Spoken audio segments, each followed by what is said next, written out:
Hey, what's going on? I'm Meta World Peace, former New York Knicks player, New York City legend, and you are watching Taking Stock.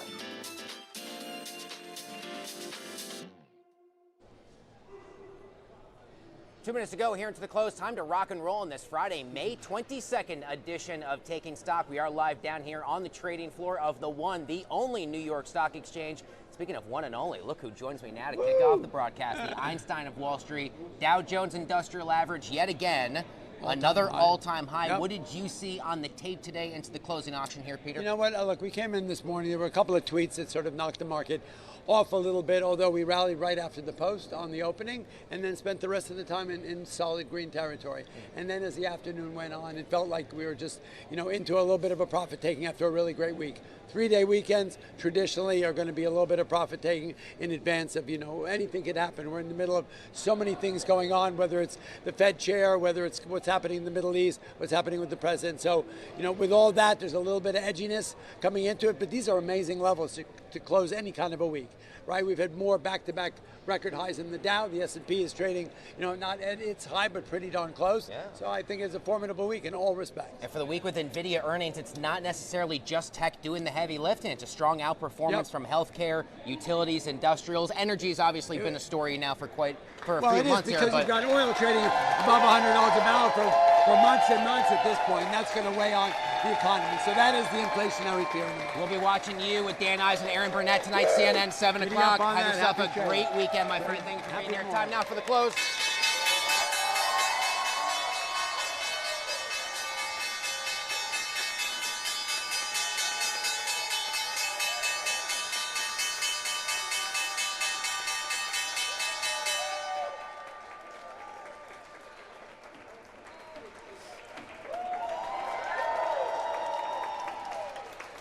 And there you have it, the team from U-Haul down here on the trading floor of the big board as we head into the long 3-day Memorial Day weekend. Our very best to all members of the armed services.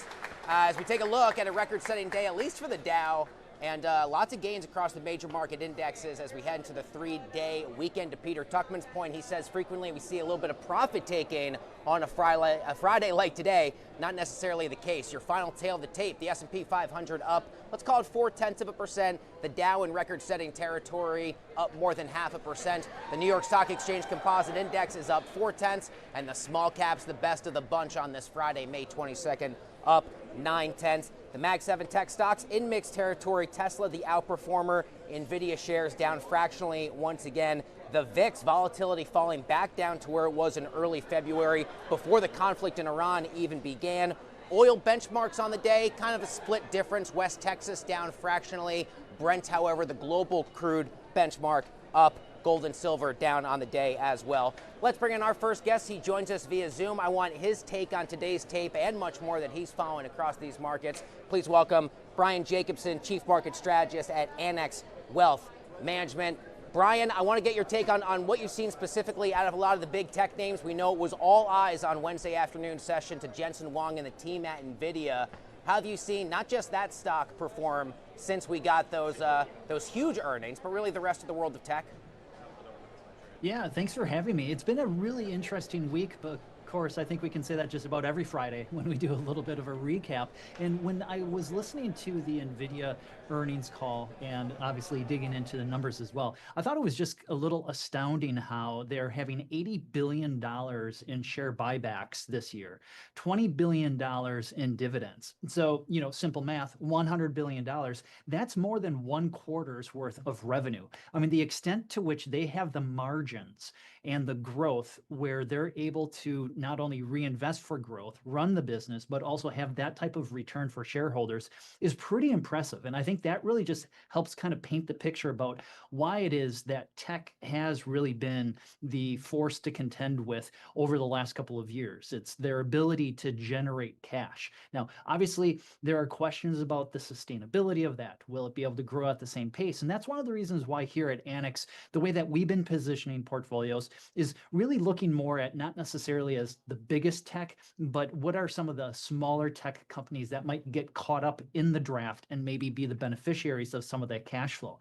One of the areas that we added to this past week was just looking at something as simple as S&P 500 equal weight industrials, right? Industrials are probably going to be the ones who are the beneficiaries of a lot of the productivity improvements that can come from this technology. So it's been a great week for tech, but I think it's looking even better for some of the other areas if we're thinking about looking ahead instead of looking backwards.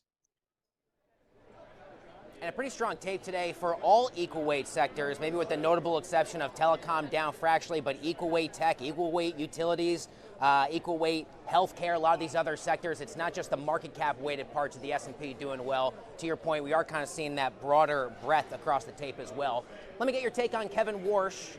How do you expect he now officially, as Fed chairman, will navigate the final 5 FOMC meetings here in 2026, Brian?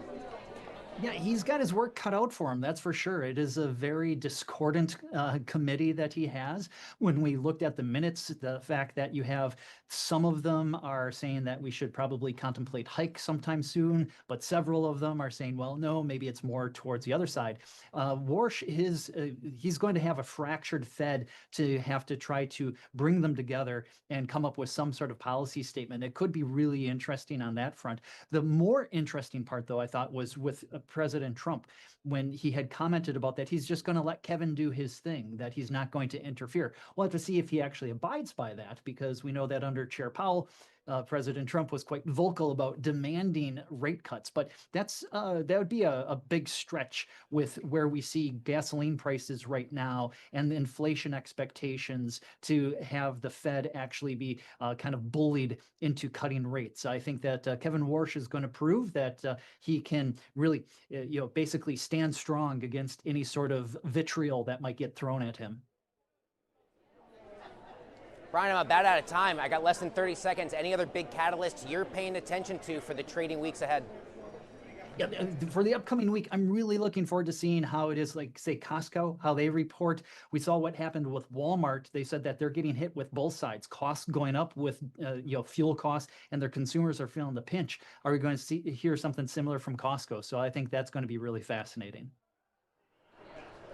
That's a good one. We'll get Costco results and a few of the other big box retailers next week. Brian, it's always nice to see you. Come see us in person again soon. Brian Jacobson, Chief Market Strategist at Annex Wealth Management. Enjoy your weekend. Howie will go this way.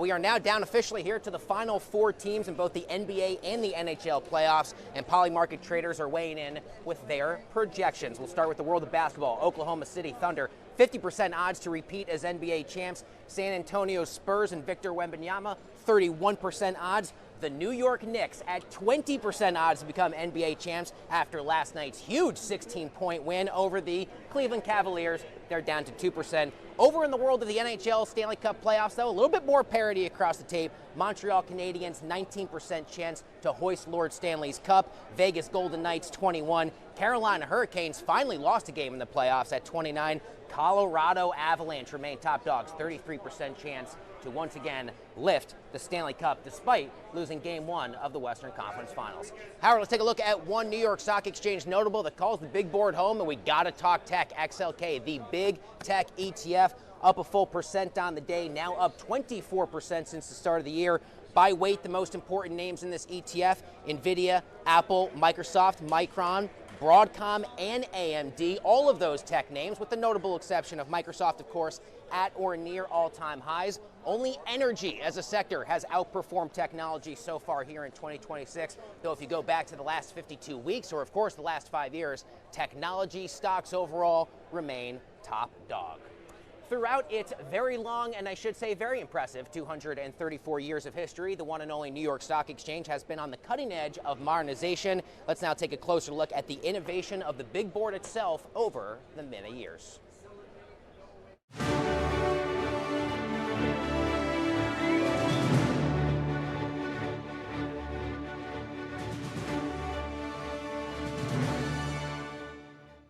When most Americans think of the founding of America, they're probably thinking of Philadelphia, the Declaration of Independence, Independence Hall.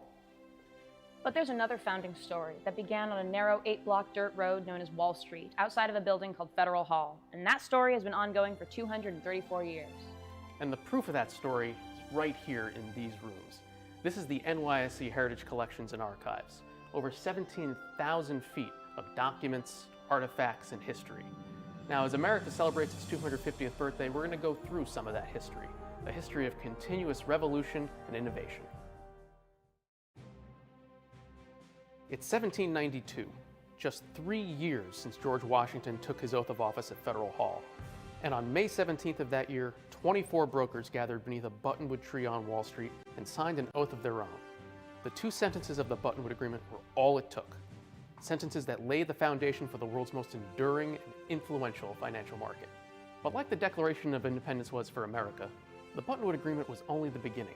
Like America, the NYSE needed a constitution. And that constitution finally came in 1817. By 1820, every broker member was required to sign on to it. Over 200 years later, every new member of the trading floor community signs on to our Constitution. It's a living document, men and women signing every year, swearing an oath to a set of ideals.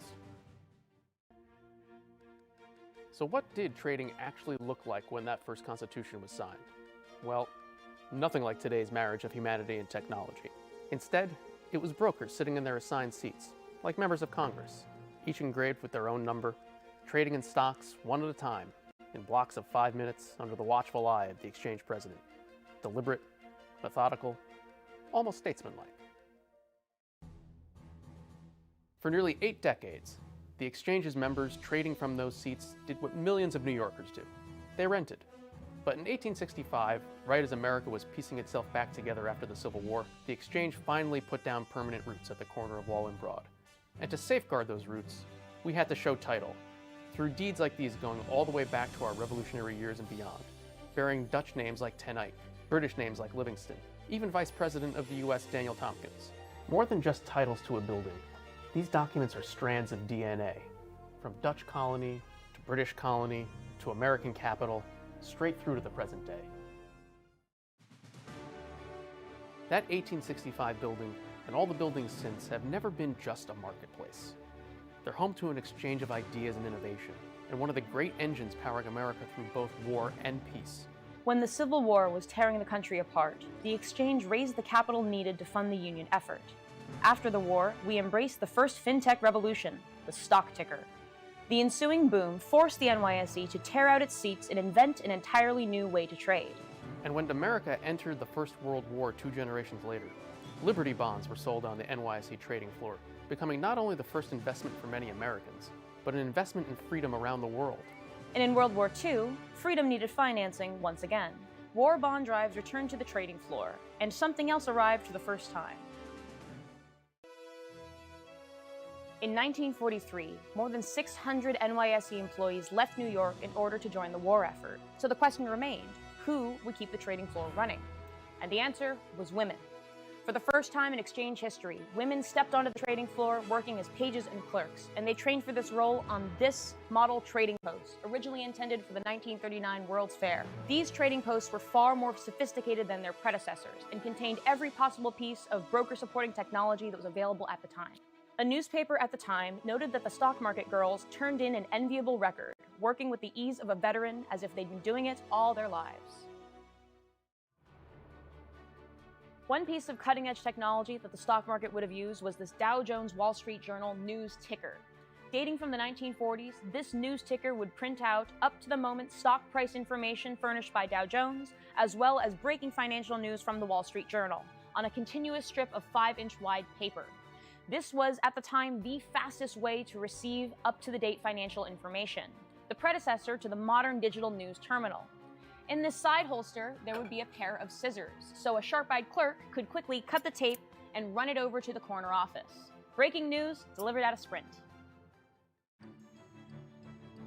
After the end of the Second World War, as America entered the space race, nearly a dozen NYSE-listed companies were instrumental in getting the first man on the moon, from the Saturn V rockets to the lunar lander to the food that sustained our astronauts in space. Meanwhile, when they weren't creating computers for NASA, International Business Machines was enabling the most ambitious overhaul that the trading floor had ever seen. For the first time, specialists had access to live trading data directly at their fingertips from structures such as these embedded directly in the trading posts. Using the Designated Order Turnaround System, or DOT, this IBM unit could send orders directly to specialists on the trading floor. DOT became SuperDOT. SuperDOT gave way to the Super Display Book. Each generation of trading floor technology has stood on the shoulders of its predecessors, embodied today in the form of NYSE Pillar, the exchange's fully online integrated trading platform. 250 years ago, this country took a gamble on self-rule and independence, on the idea that free people, given the right tools and a fair set of rules, could create something entirely new. And the NYSE took that exact same gamble 234 years ago, under a buttonwood tree on Wall Street. Every step along the way, every war, every crisis, every breakthrough, and every name on every document in this building is part of a continuous story, an American story, a story that is still being written on the corner of Wall and Broad every day.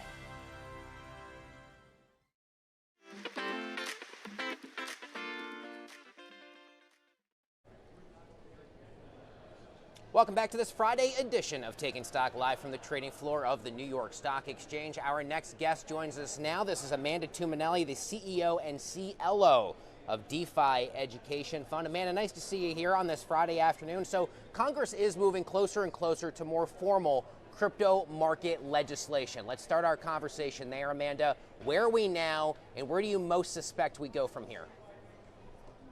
That's right. We had a successful markup out of the Senate Banking Committee last week, which means that the crypto market structure bill is moving forward towards the Senate floor. So now we're just waiting to see when there's time for a full vote of the full Senate on that legislation. And it's going to be really important as we do that, that we make sure that the bill continues to have robust developer protections, protections for the people building the future of finance in this country. The intersection, the conversation about developers and liabilities, it's an important one, and it's a really interesting one to me. What is the importance of protecting developers as the debate continues over things like open source liability? It's of the utmost importance, right? If we want people to build new tech here, we have to protect the people building that and make sure that the laws are clear so that they know what they do, what developers do and don't have to comply with. We want to incentivize innovation here, and we do that by creating clear rules and clear expectations for people creating technology. There's a really important landmark case, and I want you to help me better understand it. Make this make sense. The Roman Storm case, i.e. Tornado Cash, landmark legal battle, all about developer liability. Why is this case right now so significant? This case is very significant because it is one of the foremost cases dealing with new technology in the digital asset space. Roman Storm was accused of running or conspiring to violate money laundering sanctions laws and also the laws related to money transmitting businesses. But he was a software developer who created non-custodial software, meaning he didn't take custody or control over anybody else's money, but he created software that allowed other people to transfer their own money. And as our digital world becomes more decentralized, becomes less intermediated, we want to give people autonomy to custody their own funds, to transfer their own funds as we live more of our lives online. So this case is really at the forefront of that. And we are now waiting for a possible retrial in that case. Roman was found guilty of one count of that unlicensed money transmitting business charge, but the jury actually hung on the other counts. So could not come to an agreement as to whether he was guilty or not guilty on those other two counts. So this is really still a very live issue.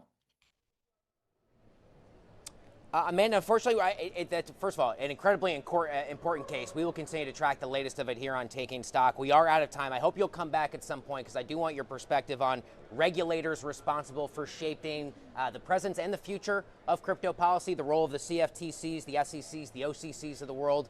But we'll have to leave it there. Please come back and see us again. Amanda Tuminelli, CEO and CLO of DeFi Education Fund. Amanda, have a great weekend. Everyone else watching at home, don't go away. A lot more Taking Stock coming up live from the trading floor of the big board right after this.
Let's rock and roll. Welcome back to the show. Vineet Adupuganti joins us now. He is the co-founder and CEO at Cogent Securities, live here on the trading floor of the big board. Nice to see you today. Happy Friday. Likewise. AI-driven cybersecurity. What an incredibly important time to have these conversations. What is your work at Cogent all about? Good question. So at Cogent, we are an applied AI lab focused on cybersecurity. Right now, the reality is that enterprise cyber teams across the globe are drowning. There's a lot more work to do than people to do it. And the unfortunate reality of the problem is that it's adversarial. So hackers are now using AI to move with faster speeds, more sophistication. Cogent builds AI agents that amplify existing security teams and help to actually combat what hackers are doing right now. I mean, it's a fascinating development, right? Because you got the good guys using the good AI tools, but you also got the so-called bad guys using a lot of the same tools. Yes. How do you ensure you stay one step ahead of the bad threat actors out there who largely have access to a lot of the same advancements? 100%, and I think that's the reality that we're dealing with a number of organizations right now. And so it starts with understanding how defense actually works. And historically, it's been a very manual process, right? And especially in the world of vulnerability management, you have teams that are looking at vulnerabilities coming from different scanners, then they go to 5 or 6 data sources to contextualize, figure out what to focus on, route it to the right person, get things fixed. That can take weeks, right? And you look at what's actually happening in the threat landscape, these vulnerabilities are getting exploited in minutes and hours. And so the idea with these defensive AI agents is build these systems that operate like your best employees, but they never sleep, right? They work 24/7. It's like having a sentinel around your environment to find the gaps and then close them proactively before the bad guys actually get it. You've got a fresh round of funding. If I'm not mistaken, 53 million? That's correct. Congratulations. What can you do with it? How are you looking to deploy it? And some of the things you hope to do now and maybe you could not do as easily before? It's a good question. There's a couple different vectors there. Number one is just R&D. This problem is not for the faint of heart. And I think one thing that's really fascinating about cyber is that you can't be wrong, right? You're wrong in one direction, a company gets breached.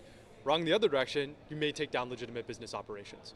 And so with that, there's a bunch of research that we're doing, thinking about ways to deploy state-of-the-art AI, fine-tune models, all those different components. There's also a significant aspect around just reaching more and more customers.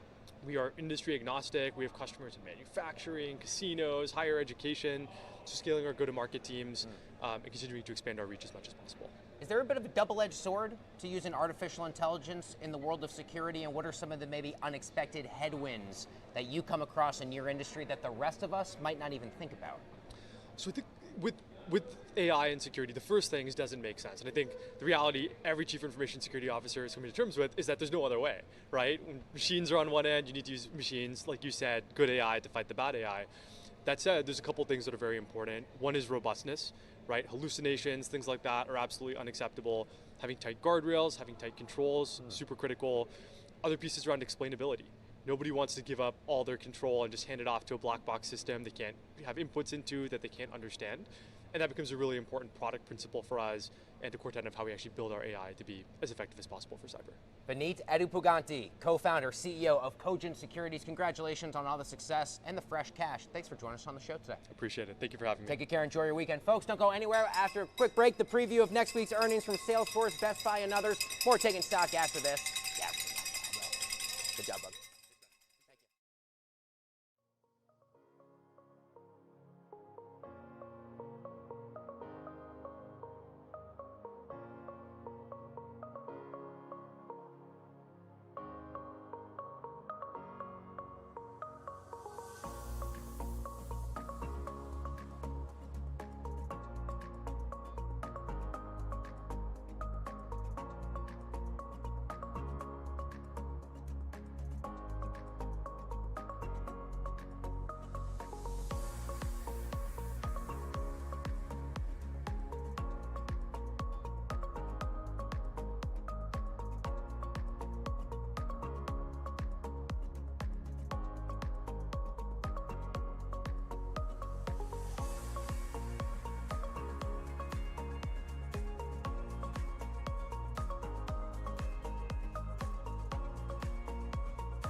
I'm Scarlett Sieber, Chief Strategy Officer here at Money 2020, and this is Hindsight 2020. Let's rewind to May 23rd, 1995, about 30 years ago. Sun Microsystems released a new program language called Java. At the time, it doesn't feel like a financial event, just another developer tool in a growing tech ecosystem. But in hindsight, this was the moment software stopped being tied to machines and started becoming infrastructure. Java's promise was quite simple. Write once, run anywhere. Code no longer depended on hardware. Applications could move across systems, companies, even continents. This abstraction changed everything. Suddenly, banks, enterprises, and governments could build systems that scaled independently of the machines they ran on. Complexity moved into software layers, invisible, portable, and endlessly extensible. This is the moment modern financial systems become software systems, trading platforms, payment rails, risk models, compliance engines, all of them increasingly lived in code, not buildings. Let's fast forward to today's conversations around cloud risk, vendor concentration, AI models, and operational resilience. They all rest on the same foundation laid in the mid-1990s. Finance runs on abstraction. The upside is scale and efficiency. The downside is opacity and dependency. When systems fail now, they don't fail quietly. They fail everywhere at once. Back to that date on May 23rd, 1995, which reminds us that technology didn't just speed up finance, it changed where fragility lives. And that is your Hindsight 2020, because once finance became software, understanding the code became just as important as understanding the balance sheet.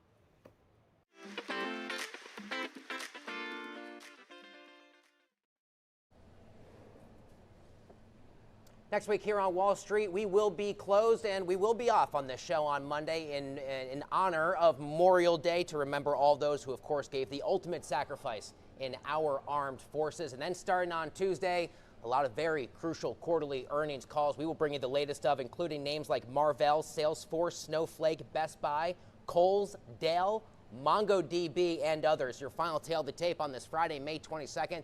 The S&P 500 in positive territory, 0.4%. The Dow Jones Industrial Average closing at a record high, and the small caps up 0.9%.